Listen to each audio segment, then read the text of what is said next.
ناظرین گرامی، قصص الانبیاء کے اس جاری سلسلے میں حضرت آدم و حضرت حوا علیہ السلام کا حوال بیان کیا جا رہا ہے۔ گزشتہ قسط میں ہم نے شیطان مردود کے بہکاوے کے نتیجے میں حضرت آدم و حوا کی جنت کے گوشہ عافیت و راحت سے بے دخلی اور انہیں زمین پر بھیجنے کا ذکر کیا تھا۔ آج ہم ان کی اس نئی جائے قیام پر آمد اور پیش آنے والے حالات و واقعات کا جائزہ لیتے ہوئے بات کو آگے بڑھائیں گے کہ سلسلہ قصص الانبیاء کی یہ تیسری قسط۔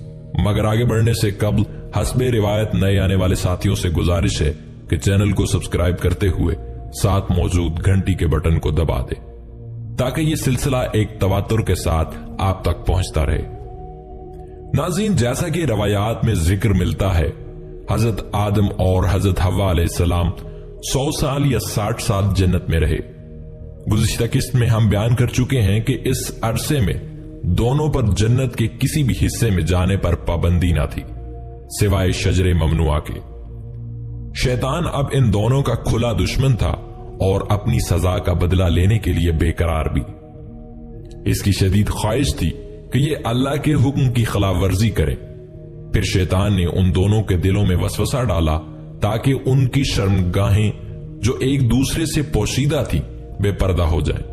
سورہ آراف میں ہے کہ شیطان نے انہیں کہا، تمہارے رب نے تم دونوں کو اس درخت سے اس لیے منع فرمایا کہ کہیں یہ پھل کھا کر تم دونوں فرشتے نہ ہو جاؤ یا کہیں ہمیشہ زندہ رہنے والوں میں سے ہو جاؤ۔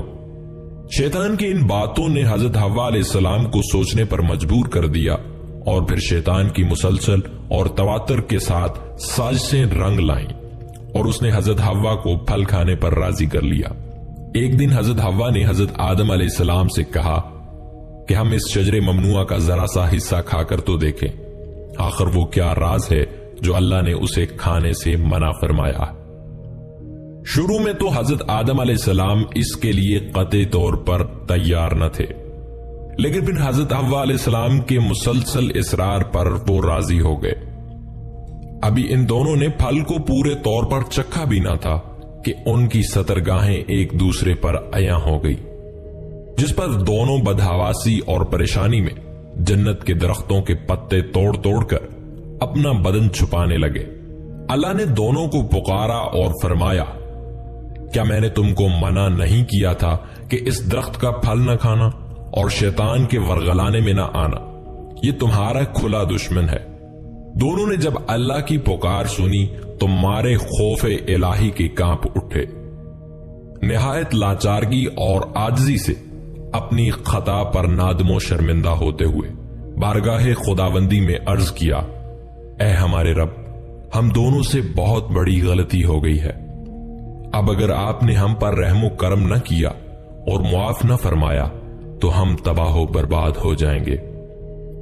حق تعالیٰ نے فرمایا، اب تم دونوں ایک خاص مدت تک زمین پر ہی رہو گے، جہاں تم ایک دوسرے کے دشمن ہوگے، اور وہاں ہی مرنا ہے اور اسی میں سے پھر پیدا ہونا ہے۔ چنانچہ دونوں کو زمین کی طرف روانہ کر دیا گیا۔ حضرت علامہ اقبال نے اپنی کتاب بال جبریل کی شورۂ آفاق نظم روح ارضی آدم علیہ السلام کا استقبال کرتی ہے، میں آدم و حوا کے اس نئے ٹھکانے کا ذکر جس دل نشیں پیرائے میں کیا ہے، اس سے بڑھ کر اس کی نقشہ کشی کی ہی نہیں جا سکتی۔ آپ کی دلچسپی کے لیے ہم یہ پوری نظم یہاں پیش کیے دیتے ہیں۔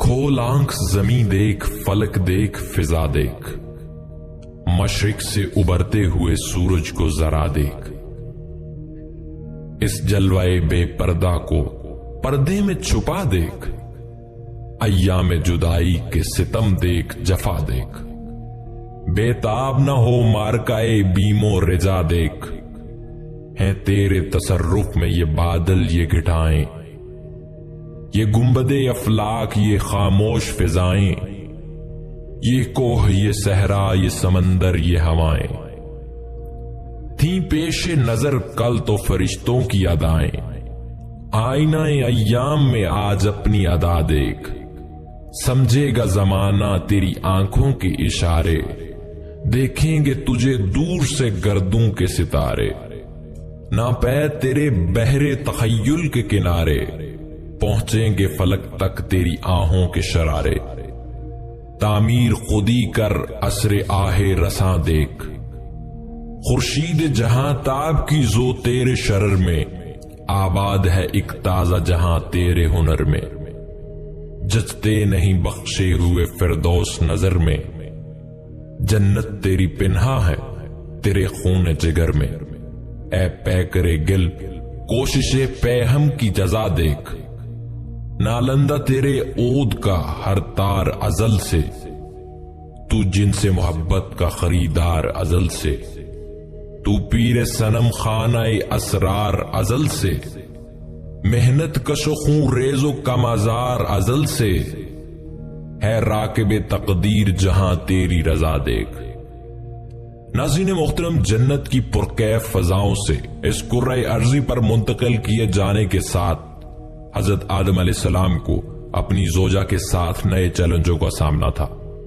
اب انہیں یہاں نئے ڈھب سے گزر بسر کرنا تھی اور یہاں کے سرد و گرم حالات کا اپنے ہی طور پر مقابلہ کرنا تھا۔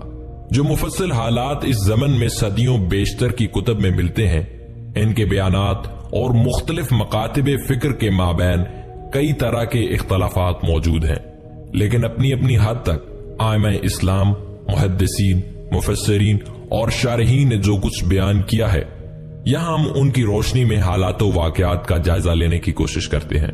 ابن کثیر نے قصص القرآن میں روایت کیا ہے کہ حضرت آدم علیہ السلام کو ہند، حضرت حوا علیہ السلام کو جدہ اور ابلیس کو بصرہ سے چند میل کے فاصلے پر دمشتمان کے مقام پر اتارا گیا۔ حضرت صدی رحمت اللہ علیہ کے بقول جب حضرت آدم علیہ السلام جنت سے ہند میں اترے تو ان کے پاس حجر اسود تھا اور جنت کے درختوں کے پتوں کی ایک مٹھی بھی تھی۔ پھر حضرت آدم علیہ السلام نے ان پتوں کو زمین پر پھیلا دیا اور یہ خوشبودار درخت ان پتوں ہی کی پیداوار ہے۔ حضرت ابن عباس رضی اللہ تعالی عنہ سے مروی ہے کہ حضرت جبریل علیہ السلام حضرت آدم علیہ السلام کے پاس آئے اور گندم کے 7 دانے ساتھ لائے۔ حضرت آدم علیہ السلام نے پوچھا، یہ کیا ہے؟ عرض کیا کہ یہ اس درخت کا پھل ہے جس سے آپ کو روکا گیا تھا، لیکن آپ نے تناول کر لیا تھا۔ فرمایا تو اب میں اس کا کیا کروں؟ عرض کیا ان کو زمین میں بو دیجئے۔ حضرت آدم علیہ السلام نے بو دیے اور وہ دانے وزن میں ان دنیا کے دانوں سے 1,00,000 درجے زیادہ تھے۔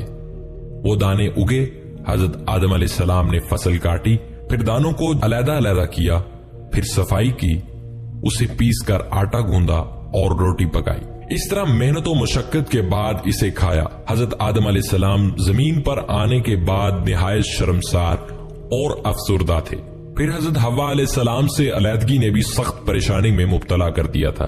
روایت میں ہے کہ آپ ایک طویل عرصے تک اللہ کے حضور گڑ گڑاتے، فریاد کرتے اور آنسو بہاتے رہے، یہاں تک کہ اللہ تعالیٰ کو ان کی اس گریہ وزاری پر رحم آ گیا، اور پھر ایک دن حضرت جبریل علیہ السلام نے حضرت آدم علیہ السلام کے پاس آ کر انہیں اللہ کی جانب سے معافی کی نوید سنائی۔ حضرت آدم علیہ السلام خوشی سے سرشار بارگاہ خداوندی میں سربہ سجود ہو کر شکر بجا لایا۔ پھر حضرت جبرائیل علیہ السلام انہیں لے کر مکہ آئے، جہاں حضرت آدم علیہ السلام نے کعبہ شریف کی بنیاد رکھی اور حجر اسود کو کعبہ کی دیوار پر نصب فرمایا، پھر اس کے گرد طواف کیا۔ طواف سے فارغ ہو کر حضرت جبرائیل علیہ السلام انہیں جبل عرفات پر لے گئے، جہاں حضرت حوا علیہ السلام تشریف فرما تھیں، لیکن طویل عرصے کی جدائی اور حالات نے بہت سے جسمانی تغیرات پیدا کر دیے تھے، چنانچہ دونوں ایک دوسرے کو پہچان نہ پائے، جس پر حضرت جبریل علیہ السلام نے دونوں کا تعارف کروایا۔ بعض روایات کے مطابق حبوت آدم علیہ السلام کا مقام جزیرہ سراندیپ سری لنکا تھا۔ یہاں یہ دونوں 200 سال تک ایک دوسرے سے جدا رہے۔ آخر خدا نے ان کا گناہ معاف کر دیا اور جبریل علیہ السلام انہیں مکے کے قریب جبل عرفات پر چھوڑ آئے۔ طبری اور ابن الاسیر کی روایات کے موجب خدا نے آدم علیہ السلام کو یہاں کعبہ بنانے کا حکم دیا اور جبریل علیہ السلام نے انہیں مناسک ادا کرنے کے طریقے بتائے۔ جب آدم علیہ السلام زمین پر رہنے لگے تو پھر اللہ نے ان کے لیے عمدہ لباس کا انتظام فرمایا۔ قابل توجہ امر یہ ہے کہ حضرت آدم علیہ السلام نے توبہ و استغفار کا اہتمام کیا تو اللہ کی رحمت و مغفرت کے مستحق قرار پائے۔ یوں گویا دونوں راستوں کی نشاندہی ہو گئی، شیطانی راستے کی بھی اور اللہ والوں کے راستے کی بھی۔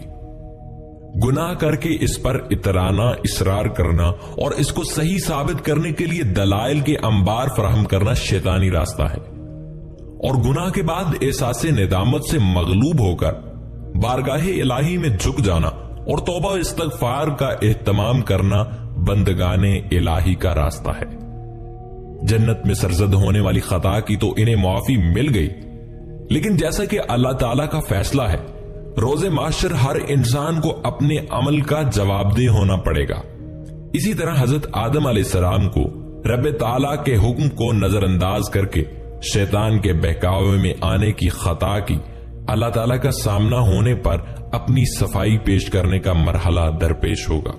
بخاری شریف کی حدیث شفاعت میں رسول اللہ صلی اللہ علیہ وسلم کا ارشاد منقول ہے کہ لوگ محشر کے دن آدم علیہ السلام کے پاس آ کر کہیں گے، اے آدم علیہ السلام، آپ ابو البشر ہیں، اللہ تعالیٰ نے آپ کو اپنے ہاتھ سے بنایا ہے اور آپ میں روح پھونکی اور فرشتوں کو آپ کے لیے سجدہ کرنے کا حکم دیا اور جنت کو آپ کا ٹھکانہ بنایا، کیا آپ اپنے رب کے پاس ہمارے سفارشی نہیں بنیں گے؟ آدم علیہ السلام ارشاد فرمائیں گے، آج میرا رب اس قدر شدید غصے میں ہے کہ اس سے پہلے کبھی نہ تھا اور نہ کبھی بعد میں ہوگا۔ اس نے مجھے درخت کے پھل سے منع کیا تھا، میں نے نافرمانی کی، اس لیے میری بجائے نوح علیہ السلام کے پاس چلے جاؤ، مجھے تو آج اپنی جان کی فکر ہے۔ اس میں ہمارے لیے بھی لمحہ فکریہ ہے کہ ہم دنیا کے بکھیڑوں میں الجھ کر آخرت کو فراموش نہ کریں، جہاں ایک ایک عمل کو انصاف کے میزان پر تولا جائے گا۔ ناظرین گرامی، اس عبرت اثر واقعے سے مزید وابستہ احوال جاننے کے لیے ہماری آئندہ ویڈیو کا انتظار کیجیے۔ اس دلچسپ سلسلے سے لمحہ بلمحہ آگاہ رہنے کے لیے ہمارے اس چینل کو سبسکرائب کرتے ہوئے بیل آئیکن کو دبا دیں۔ ہماری اگلی ویڈیو آنے تک اپنا اور اپنے پیاروں کا ڈھیر سارا خیال رکھیے گا۔ اللہ نگہبان۔